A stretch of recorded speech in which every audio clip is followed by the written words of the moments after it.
दोस्तों, स्वतंत्रता के बाद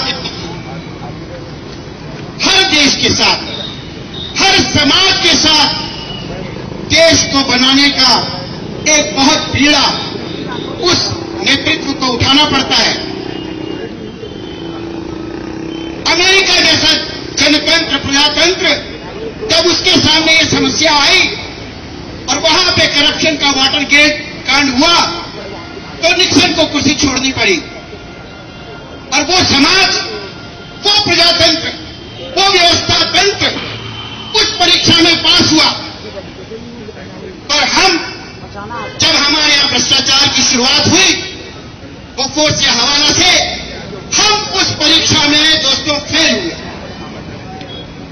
और उसी का नतीजा ये हुआ कि ये नेता और राजनीतिज्ञ और बड़ी बड़ी कुर्सियों में बैठे हुए सरकारी अफसर, जिनको ये लगा कि इस देश में सीबीआई को चाहे जैसे तोड़ दो, चाहे जैसे मरोड़ दो, और ये हमें सजा नहीं दिलवा सकते।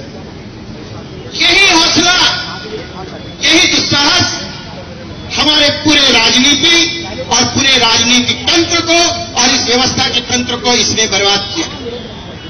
यही कारण है दोस्तों, जब हम जन लोकपाल की बिल की मांग करते हैं तो सीबीआई को स्वतंत्र बनाने की बात करते हैं।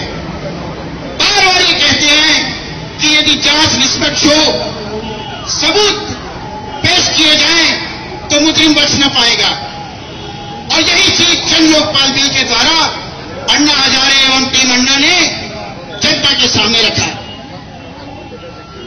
साथियों, एक बात और, इतने लोग हम बैठे हैं, मैं एक सवाल पूछना चाहता हूं, इसमें से कितने युवक ऐसे हैं जो आने वाले समय में अंबानी बनना चाहते हैं? हाथ खड़े करिए। कितने लोग हैं जो अंबानी बनना चाहते हैं? हाथ खड़े करिए आप में से जो इस देश के प्रधानमंत्री बनना चाहते हैं। हाथ खड़े करिए वो जो चाहते हैं कि हमारी अट्टालिकाएं हों। कितने लोग हैं?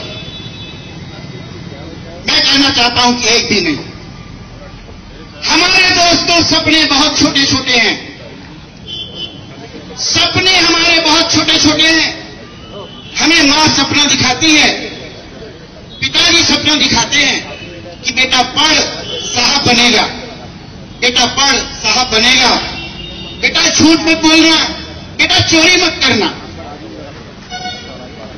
और इन सपनों को लेकर के जब हमारा बचपन जवान होता है और उसकी पहला ही कदम जब स्कूल में जाता है तो उसे जब डोनेशन देना होता है, वही उसका सपना चूर हो जाता है, वही उसका सपना चूर हो जाता है। आप बताइए, देश की तरुणाई जिसका सपना 12 साल की उम्र में चूर हो गया हो, वो देश की क्या सोचेगा, देश की क्या बात करेगा? हमारा सपना होता है कि हम 2 जून की रोटी कमाएं, 2 जून की रोटी खाएं, 2 तन कपड़े ढकने के हों और एक छत ऊपर हो, मरे तो चैन से मरे और बेटी बेटियों की शादी ठीक से करें। इससे ज्यादा सपना कौन देखता है बताइए भाइयों? पानी हमें शुद्ध पीने को मिले, हवा शुद्ध मिले, क्या इतना छोटा सपना देखना इस भारत के नागरिक का काम नहीं है क्या? क्या हम सरकार से कोई चारा मांगते हैं क्या?